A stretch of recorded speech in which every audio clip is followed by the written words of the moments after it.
Welcome, guys, to The Life and Suffering of Sir Bronte. It's a narrative-driven game that I decided we should check out, and so we're going to take a look at it today. I'm going to start a new game. I briefly played the other day, but accidentally recorded without any audio, like in-game audio, so I couldn't even do a voiceover like this. So some of the decisions I've read before, but I tried to give myself enough time to kind of forget. We're going to name ourselves Chi. Disabled being able to change our decisions because that's no fun. And then for consequences, we're going to go ahead and leave them hidden.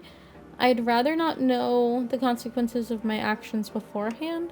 I think it'll be more fun to figure them out as we go. A lot of heavy topics as well, just so you guys know. The end of time. Your fingers are stained with ink. Your breathing grows ragged.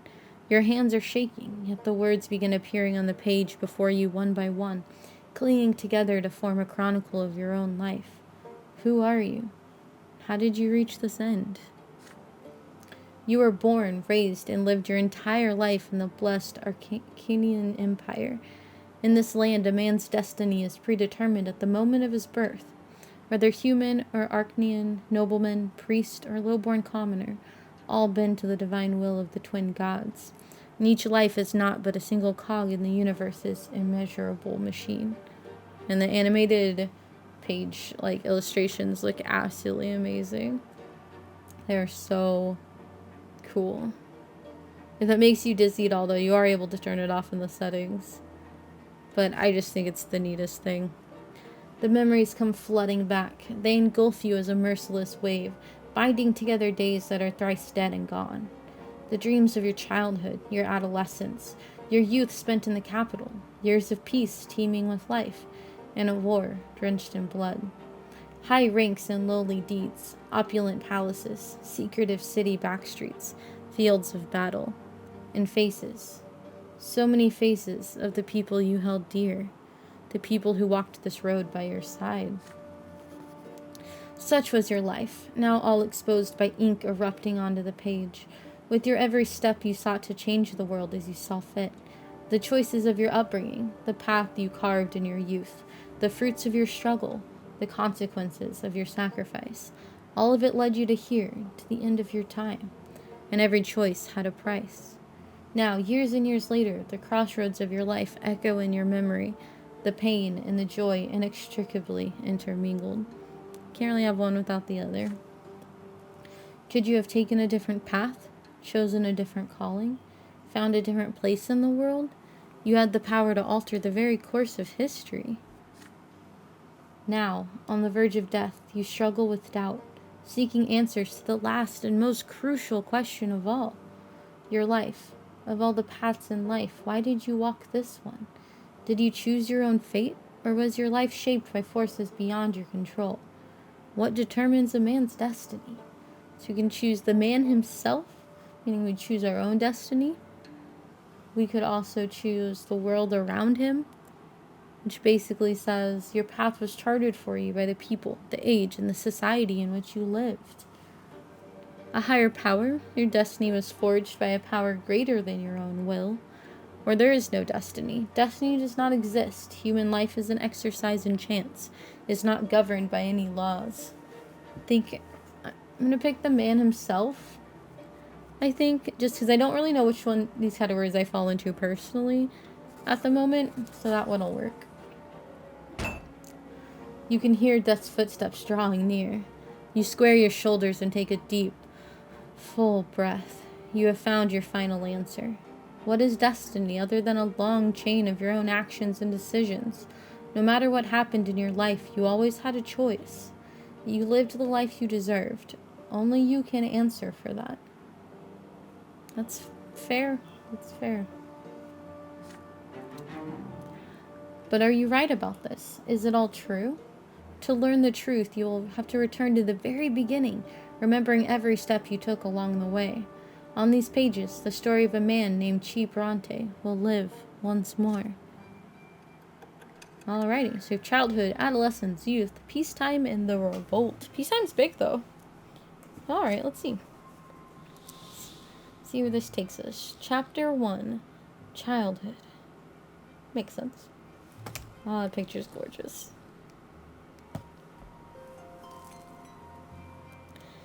childhood, where life begins. First words, first unsteady steps. You are but a small child learning about the world in which you were born. To you, everything is so new, so baffling, and so unforgiving. A long, trying life stretches before you. So many feats and faults, so many fateful choices to come. Yet you are already sowing the seeds of your future self. You are learning to live and survive in this world, looking for a place within it to call your own, choosing your future destiny. What is our choice? Who will you grow up to be? Ain't that the question? Alright, so that's the same thing we just read. These are our destiny tab showing the events that might happen to you in this chapter of our life. It's kind of interesting.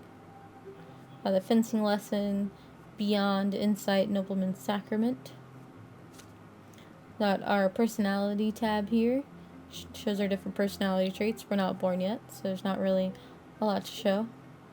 Willpower and deaths, that's interesting.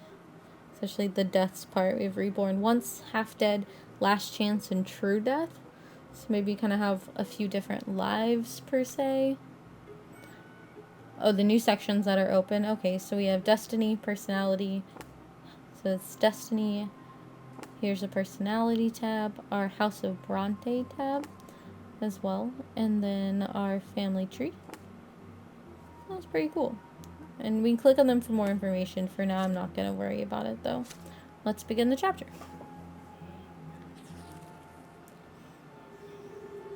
At first, there was nothing. No time, no sensation. Nothing but darkness and void. But then a will breathed life into nothingness. Matter and spirit were set in motion. History began its march. Oof. That's really neat. Cool image of being like drawn up into life and like the light. It's kind of a neat take. It was your turn to enter this world. You're being born. Your first memory. You're lying on your back, blinded by a bright white light. You're not alone. Above you tower the colossal figures of those who created you. You are part of them, and they are part of you. Between you and them is an inexplicable connection, a strong, unbreakable link. They will always watch over you, guard you, and protect you. Oh, it's the hope. It hurts to breathe. You let out the pain in the form of a desperate scream. Your creators extend their hands towards you. There are two of them, the one who made you from their own selves and brought you into this world. They are united. Yet as they lean closer, you begin to see how different they are. You can already feel their differences within you, struggling against each other. The first figure is soft and emphatic, wise and merciful. The love that emanates from it wraps you head to toe like an invisible blanket. The warmth from it is never ending. It's a sweet feeling. The second figure is strong and powerful, commanding and noble. It is harsh but fair. A beacon of guidance, a force of protection, and merciless punishment for every misdeed. Yet there is also a third figure. Oh, creepy. It is like a shadow barely seen behind them, yet already pulsing with an unbreakable will to live. It is the very will to live that is now growing ever stronger within you. A soft, open palm, a strong, closed fist, a lingering, distant shadow. You struggle to loosen the swaddling cloths wrapped around you and extend a tiny hand into the world. So we can reach out for one of them, their mom, dad, or smile at the shadow. I feel like smiling at the shadow and not picking like mom, dad sides is probably a good way to go. So we'll see. Your first smile appears on your face, awkward, yet genuine. Your mother and father exchange looks and start talking. You know no words yet, so all you hear is a sequence of booming sounds. But the stranger behind them has no need for words. The stranger's look is all it takes for you to feel the will to live, an act that now burns within you. The shadow brings a finger to its lips, as if to say, "There, there, baby, don't cry. This is our secret now." And then the shadow melts into the light. Alright, and we got 10 willpower. Very well. Our life begins. How will you live it? question we should always be asking ourselves. And now we're a year old. Hide and seek. As the days go by, you learn to tell your parents apart. You recognize father by his heavy breath and strong, cold hands. He visits you rarely. It's too bad. Hello there, little Sir Bronte. Mother's tender voice, however, follows you day and night. My, you're growing so quickly, my child. There are 2 more children in the family named Stephen and Gloria. Gloria sings songs to you. She often dresses you in tight clothing and gently holds your hand as you learn to take your first steps. It's very caring. Stephen likes to sweep you up and pinch you and toss you into the air. Rude. Oh, look, this is your brother and sister. Yeah, you're my little brother. We're gonna play together. But I'll always be in charge, 'cause you were born a commoner. What? Be quiet, you. He doesn't understand yet. Come on, baby Chi. Let's go play in the yard. Interesting social dynamic there. It is hot outside. You grip your brother's hand with one hand and your sister's with another as they help you walk down the giant stone stairs. Then you sit on the ground and start exploring the sparse blades of grass. With your fingers, it tickles. In the sky, far above and away from you, is a gigantic pillar, perfectly straight stick made of light. It's so bright, it's hard to look at. Why are you staring at this shining pillar? It's not going anywhere, you know. Hey, I want to play hide and seek. He's just a little baby. How's he gonna play? Then you hide him, and I'll try to find both of you. You have no idea what they're talking about, but you support them with happy cooing.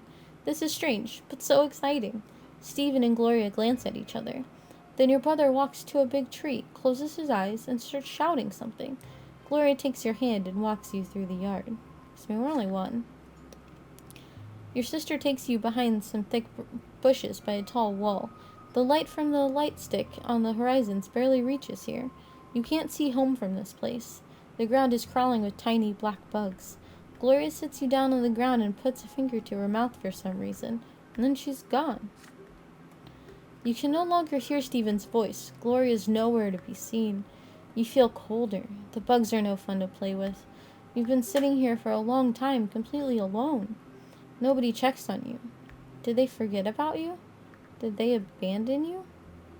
So we can either cry loudly, find our way home ourselves, or we'll try to find our way back home. Or we can just sit there and wait. I'm going to try to find our way home. You get up on your feet, swaying a little bit. Carefully, you take a first step, then lose your balance and plop down on the ground again. But you are determined. You get up again and keep walking in the direction Gloria went. You walk out of the bushes and further toward the wall of the house. And then the most tender and gentle hands in the world embrace you and pick you up. Mother has found you. There you are. You lean on Mother's chest and hold on to her with your arms. You want her to know that you came here all by yourself, without any help. She pats you on the head. Your brother and sister stand behind her, clearly feeling guilty. Gloria is in tears. Stephen is staring at his feet. You shouldn't have left me alone. You hug Mother tightly. She is here now. Ooh, we got a +1 to determination. Nice. That's awesome. Who are 2? Growing up, slowly but surely. Alright guys, this is where I'm going to go ahead and leave the recording for today. It's about how long I'm going to keep things. Be sure to like the video, comment, and subscribe to the channel if you want to see more. I appreciate the feedback. And hopefully you all have a wonderful day. Thank you guys. Bye!